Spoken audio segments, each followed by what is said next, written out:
అందరికీ నమస్కారం. ఈరోజు కథ నిర్ణయం. రచన డబుర ధనలక్ష్మి గారు. ఇంకా స్టోరీలోకి వెళ్ళిపోదామా? ముకుంద్, అనన్య భార్యాభర్తలు. ఆ రోజు ముకుంద్ చాలా కోపంగా ఉన్నాడు. ముకుంద్, అనన్య, నీ ఇష్ట ప్రకారం అన్నీ జరగాలంటే కుదరదు. నీకు నచ్చినా నచ్చకపోయినా నువ్వు అందరితో సర్దుకుపోవాలి. అలాగైతేనే ఈ ఇంట్లో ఇంకా నా జీవితంలో స్థానం ఉంటుంది అన్నాడు కోపంగా. అనన్య, సర్దుకుపోవాలి కాదనను. ఎంతవరకు సర్దుకుపోవాలి? ఎంత మూల్యానికి సర్దుకుపోవాలి? మీ అమ్మ పొద్దస్తపాను నాపై లేనిపోను మీకు చెప్పడం, ఇంకా తెలిసిన వారికి చెడుగా ప్రచారం చేయడం, దానికి మీ నాన్నగారు వత్తాసు పలకడం, ఇంకా ఏమైనా మాట్లాడితే కట్నం తక్కువైందని గొనగడం మీ కుటుంబానికి మామూలైపోయింది. మా నాన్నకు హార్ట్ స్ట్రోక్ వచ్చి హాస్పిటల్లో అడ్మిట్ అయ్యాడు. స్నేహితులు తలో చెయ్యి ఆర్థిక సాయం చేసి బైపాస్ సర్జరీ చేయించారు. సర్జరీ అయిన మనిషిని కనిపెట్టుకునే దిక్కులేక అనాథగా దిక్కులేక పడి ఉన్న నాన్న గుర్తొస్తే నాకు తిండి కూడా సహించడం లేదు. అల్లుడిగా కాకపోయినా కనీస మానవత్వం ఉన్న మనిషిగా కూడా మీరు ఆలోచించడం లేదు. ఆయన ఏ పాపం చేశాడని ఆయనకి ఎంత శిక్ష?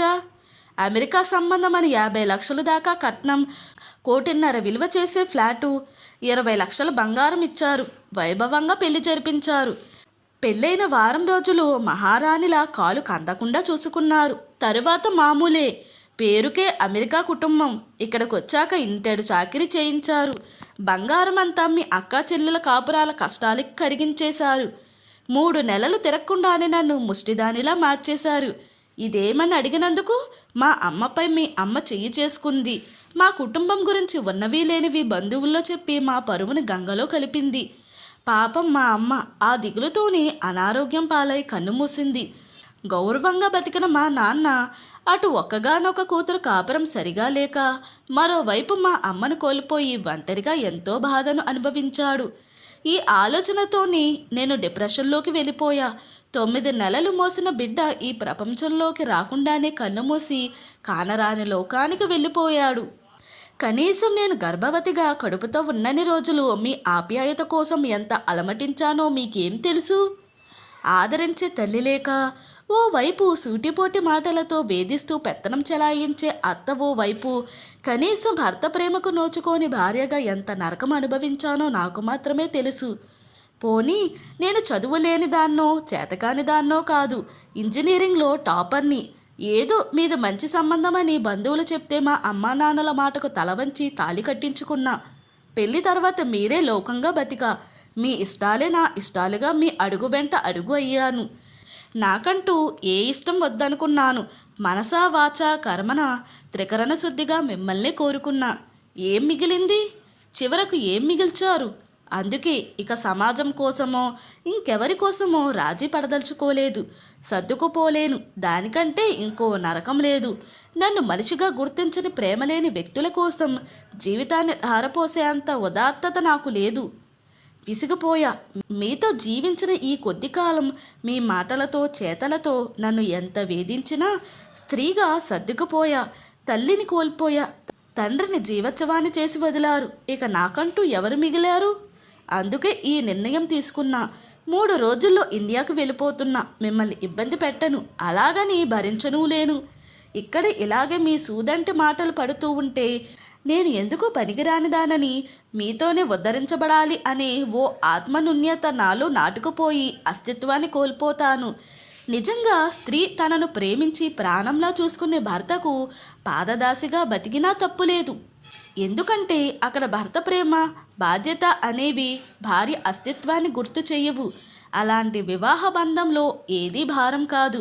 కానీ అడుగడుగునా భార్య సంతోషాన్ని ఓర్వకుండా పురుషాహంకారంతో కాలరాసే మీలాంటి వ్యక్తుల నీడను ఉండే జీవితం పాము పడక కింద నిద్రలాంటిది. ఏ క్షణాన ఏమైనా జరగచ్చు. హైదరాబాద్లో జాబుకు రెజ్యూమ్ నెక్స్ట్ మంత్ నుండి జాయిన్ అవ్వమన్నారు.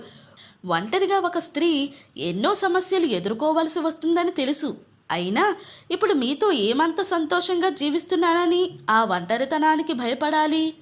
పెళ్లికి ముందు అందరూ ఎంతో మంచి అమ్మాయి అని అంటుంటే అమ్మా నాన్న ఎంతో సంతోషపడేవారు. ఎన్నో పూజలు చేశాను. అయినా ఆ దేవుడు నా వివాహ జీవితాన్ని ఇలా ఎలా చేశాడో అర్థం కాలేదు.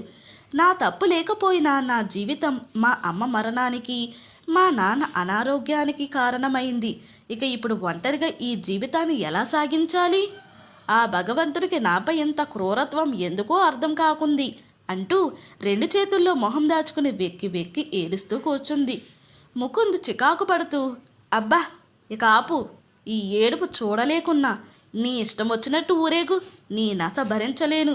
నువ్వో సెంటిమెంట్ ఫూల్వి, స్వేచ్ఛగా స్వతంత్రంగా బతకడం తెలియని దానివి, కల్చర్ తెలియదు. నేను కూడా భార్య గురించి ఎన్నో కలలు కన్నా, మోడ్రన్గా ఉండాలని, ఇంకా లైఫ్ని ఎంజాయ్ చేయాలని. కానీ నువ్వో పాత చింతకాయ పచ్చడివి, నేను కూడా నీతో బతకలేను అంటూ సీరియస్గా వెళ్ళిపోయాడు. అనన్య అమెరికా నుండి ఇండియాకు వచ్చేసింది. అనారోగ్యంతో ఉన్న తండ్రిని చూడగానే కరిగి కన్నీరయ్యింది. ఏడుస్తూ తండ్రికి విషయం మొత్తం చెప్పింది. మొదట్లో బాధపడినా తన కూతురు పడ్డ కష్టాలు తెలుసు కనుక ఎప్పటికైనా తన కూతురికి విముక్తి దొరికినందుకు కాస్త ఊపిరి తీసుకున్నాడు. వారం రోజుల్లోనే అనుకోని ఉపద్రవం. అనన్య తండ్రికి అనారోగ్యం ఎక్కువై నిద్రలోనే ఈ లోకాన్ని వదిలి వెళ్ళిపోయాడు. అనన్యకు జీవితం అంధకారంలోకి విసిరేసినట్టు అనిపించింది. ముకుందుకు విషయం తెలిసినా స్పందించలేదు. బంధువుల మధ్య శోకతప్తయి తండ్రి అంత్యక్రియలు పూర్తి చేసింది. వారం రోజులు ఒంటరితనంలోని నరకాన్ని చూసింది. ముకుంద్ నుండి విడాకుల కాగితాలు కూడా ఆ రోజే అందాయి. అంటే ముకుంద్ ప్లాన్గా తనని వదిలించుకున్నాడని అనన్యకు అర్థమైంది. 9 ఏళ్ల కాలంలో తన జీవితం ఎంత మారిపోయింది. ఆకలి లేదు, నిద్ర లేదు, నీరసించిపోయింది. తనకంటే తన నుండి వచ్చే డబ్బును ఇష్టపడిన వ్యక్తితో పెళ్ళి, ఇంకా తల్లిని కోల్పోవడం, ఇప్పుడు తండ్రిని కూడా కోల్పోయి ఒంటరిగా మిగిలిపోవడం గుర్తొచ్చి కన్నులు కన్నీటితో మసగబారడం, కళ్ళు తిరిగి స్పృహ తప్పుతుండగా తన క్లాస్మేట్ ఇప్పటి కొలీగ్ కిరణ్, అతని భార్య కీర్తి ఇంట్లోకి రావడం ఒక్కసారిగా జరిగాయి. ఆత్మీయులను కోల్పోతే కలిగే బాధ ఎంత భయంకరంగా ఉంటుందా అనిపించింది అనన్యకు. అప్పుడు గుర్తొచ్చాడు అరవింద్. ఒకప్పుడు తాను అలా లేదు, ప్రతి విషయాన్ని ప్రాక్టికల్గా ఆలోచిస్తున్నాను అనుకుంటూ తన ప్రవర్తనతో అందరినీ బాధపెట్టింది. ముఖ్యంగా అరవింద్. తన అడ్రస్ కావాలి అలా అనుకుంటూ ఉండగానే కళ్ళు తిరిగినట్టయి ఇలా జరిగింది. హాస్పిటల్లో నర్సు వచ్చిన చప్పుడుకు మెలకు వచ్చి తలెత్తి చూసింది అనన్య. నర్సు తన వెంట తెచ్చిన 2 ఇంజెక్షన్లను అనన్య చెరో చేతుకు వేసి వెనుతిరిగింది. అనన్యకు ఒళ్ళంతా ఒకటే నీరసం. బలవంతంగా తెరుచుకున్న కనులు మూతలు పడుతున్నాయి. అసలేంటి, నేను హాస్పిటల్ బెడ్పై ఉన్నాను? అప్పటికే నర్సుల మాటలు చెవిన పడ్డాయి. పాపం అనాథలా ఉంది, చూసుకోవడానికి ఎవరూ లేనట్టున్నారు అంటున్న మాటలు అనన్య చెవిని పడ్డాయి. సరిగ్గా అదే సమయానికి కిరణ్ తన భార్య కీర్తితో కలిసి నర్సుతో మాట్లాడుతూ కనిపించాడు. కిరణ్ అనన్యను చూసి ఎలా ఉంది అను అంటూ దగ్గరగా వచ్చి ఆప్యాయంగా పలకరించాడు. అడ్రస్ దొరికిందా కిరణ్ అని అడిగింది ఆతృతగా అనన్య. దొరికింది, కానీ ప్రస్తుతం నీకు విశ్రాంతి అవసరం అను. ఇంకో వారం తరువాత డిశ్చార్జ్ చేస్తారట. అంతవరకు నేను కీర్తి వస్తూ ఉంటాం అంటుండగానే కీర్తి వచ్చింది. ఎలా ఉంది అను? పిల్లలిద్దరూ నన్ను వదిలి ఉండలేరు, అందుకే నీ దగ్గర ఉండలేను. సారీ అంది అర్థింపుగా కీర్తి. ఉండనీలే కీర్తి, పాపం నా కోసం పిల్లలెందుకు ఇబ్బంది పెట్టడం అంటూ సర్ది చెప్పింది అనన్య. మరుసటి రోజు కిరణ్ మొబైల్ నుండి వాట్సాప్ మెసేజ్. అనన్యకు కావలసిన అరవింద్ అడ్రస్ పంపాడు కిరణ్. మొబైల్లో ఆ అడ్రస్ను ఆర్తిగా తన చేతివేళ్లతో తాకుతుంటే అనన్య కళ్ళు కన్నీటి చలమలయ్యాయి. అప్పటికే లేచి ఆ హాస్పిటల్ నుండి బయటపడి వెళ్ళిపోవాలనుకుంది. కానీ ఆరోగ్యం సహకరించదు కాబట్టి అలాగే కన్నీటితో స్పృహ తప్పింది. కాసేపటికి నర్సు వచ్చి ఇంజెక్షన్ చేసి, మీరు చాలా బాధలో ఉన్నారు, సరిగ్గా సమయానికి తినకపోవడం వల్ల నీరసంగా ఉన్నారు అంది. వారం రోజుల తరువాత అనన్యను డిశ్చార్జ్ చేశారు. సంవత్సరం తరువాత అదో మారుమూల పల్లె. సంవత్సరం క్రితం గుడిసె ఉన్న స్థానంలో చిన్నగా పొందికగా ఉన్న కొత్త ఇల్లు. ఇల్లంతా మామిడి తోరణాలతో అలంకరించబడి ఉంది. ఓ వృద్ధ దంపతులు తలా వాకిట నిలుచుని ఎవరి కోసమో ఆతృతగా ఎదురుచూస్తున్నారు. సరిగ్గా అప్పుడే ఇంటి ముందు ఆగిన కారు నుండి ముదురు వంగపండు రంగుకు నారింజ రంగు బోర్డర్తో ఉన్న లైట్ వెయిట్ పట్టుచీర కట్టుకుని హుందాగా ఆ ఇంట్లోకి నడిచి వెళ్ళింది అనన్య. ఆ వృద్ధ దంపతులు అనన్యను సంతోషంగా ఆహ్వానించారు. వాళ్ళను చూడగానే అనన్య హృదయం ఆత్మీయతతో ఓ క్షణం ఆగి కొట్టుకుంది. ఇదే తన ఇల్లు. వీళ్ళే తన మనుషులు అనుకుంటుండగాని అనన్యకు కోల్పోయిన ఆత్మీయులందరూ ఒక్కసారిగా కళ్ళ ముందు కదిలారు. ఆ ఇల్లు ఒకప్పటి తన క్లాస్మేట్ అరవింద్ది. అరవింద్ అనన్య కలిసి బీటెక్ చదివారు. అనన్య ఫైనల్ ఎగ్జామ్స్ వ్రాసిన రోజు అరవింద్, అనన్య, నువ్వంటే నాకు చాలా ఇష్టం. 2 సంవత్సరాల నుండి నిన్నెంతో ప్రేమిస్తున్నాను. నీకు కూడా ఇష్టమైతే పెళ్లి చేసుకుంటా అన్నాడు. అనన్య ఆశ్చర్యపోతూ, సారీ అరవింద్, నువ్వు మంచి ఫ్రెండ్వి అంతే, నాకు అలాంటి ఆలోచనలు లేవు అంటూ సున్నితంగా తిరస్కరించింది. ఇక అనన్య ఆ విషయం మర్చిపోయింది.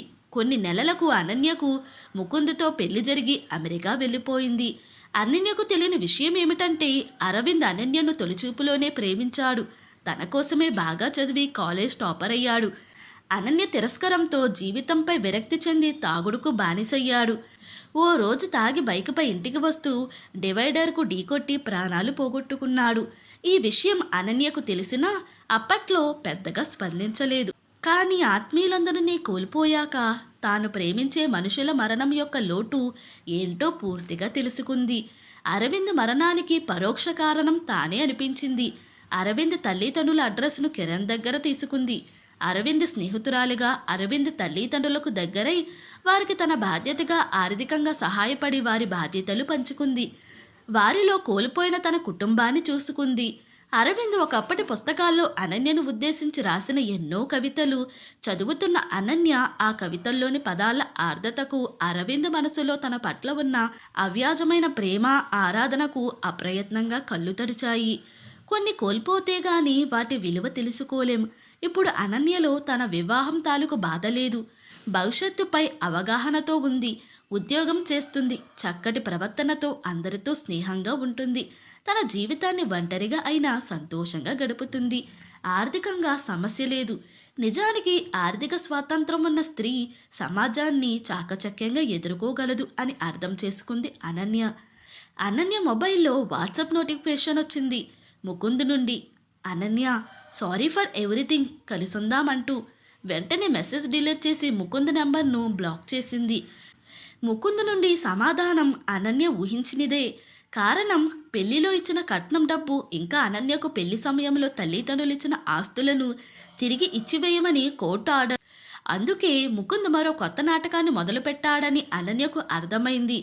ఇక తనేం మాట్లాడవలసిన పని లేదు, అంతా తన లాయర్ మాట్లాడతాడు అనుకుంది మనసులో. ఇప్పటికి తన జీవితం బాగుంది. చక్కటి ఉద్యోగం, కష్టించే మనస్తత్వం ఉన్నందున ఉద్యోగంలో చక్కటి హోదాలో గుర్తించబడింది. తన స్నేహితులు, తన సంతోషం. ప్రస్తుతానికి ప్రశాంతంగా ఉంది. ఒంటరిగా బతకలేని సమయంలో ఆలోచిద్దామనుకుంటూ చిరునవ్వుతో మొబైల్ స్విచ్ ఆఫ్ చేసింది. పెళ్ళి అనేది సమాజంలో ఓ భద్రతను, తోడును, భవిష్యత్తును ఇచ్చేదిగా ఉండాలి. ప్రేమ, బాధ్యత లేని ఇద్దరు వ్యక్తుల మధ్య పెళ్ళి అనేది బలవంతపు నరకం. పిల్లలు లేని చోట స్వతంత్ర నిర్ణయాలకు అవకాశం ఉంటుంది. కానీ వివాహ బంధం సరిగా లేని వ్యక్తుల మధ్య ఆ బంధంలో ఇమడలేక భార్య భర్తే కాక పిల్లలు ఇబ్బంది పడతారు. సర్దుకుపోలేని మనస్తత్వాల మధ్య జీవితం నరకప్రాయం. నచ్చని మనుషులతో జీవనం అంటే క్షణం క్షణం నరకమే. స్నేహం నచ్చితే కొనసాగుతుంది, నచ్చకపోతే ఆ స్నేహాన్ని వదిలేయవచ్చు. కానీ పెళ్ళి అలా కాదు. 2 జీవితాలు, కుటుంబ పరువు, పెళ్ళి అనే చట్రంలో అడుగుపెట్టినంత తేలిక కాదు ఆ అడుగు వెనక్కు తీసుకోవడం. అందుకే వివాహ బంధంలో ఖచ్చితంగా ఒకరంటే ఒకరికి ఇష్టం, బాధ్యత ఉంటేనే సర్దుబాటు సాధ్యం. ఇంతటితో ఈ స్టోరీ ముగిసింది.